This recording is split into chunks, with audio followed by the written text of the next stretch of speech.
Hello বন্ধুরা, অঙ্কটিতে বলেছে যে একটি ব্যাগে যথাক্রমে 5:6:8 অনুপাতে 1 টাকা 50 পয়সা এবং 25 পয়সার মুদ্রা রয়েছে। তাহলে বলেছে যে ব্যাগে মোট টাকার পরিমাণ 210 টাকা হলে তাহলে মুদ্রার সংখ্যাটি আমাকে নির্ণয় করতে বলেছে। ঠিক আছে, তো আমি আগে দেখে নেবো যে 1 টাকা মানে আমি লিখবো যে 100 পয়সা ইস্টু বলেছে 50 পয়সা, মানে 50 পয়সা ইস্টু 25 পয়সা। এদের মুদ্রার অনুপাতটা বলে দিয়েছে আমাকে 5:6:8।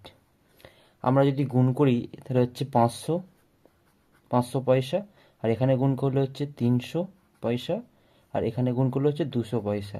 মানে যদি 500 3 800 আর 2 হচ্ছে 1000 পয়সা, সমান সমান আমরা লিখতে পারি যে 10 টাকা। ঠিক আছে, এই 10 টাকাই আমাকে বলে দিয়েছে এখানে 210। তাহলে হচ্ছে কত এর 21 গুণ। অর্থাৎ এবার আমাকে কি বলেছে যে 1 টাকার মুদ্রার সংখ্যা নির্ণয় করো।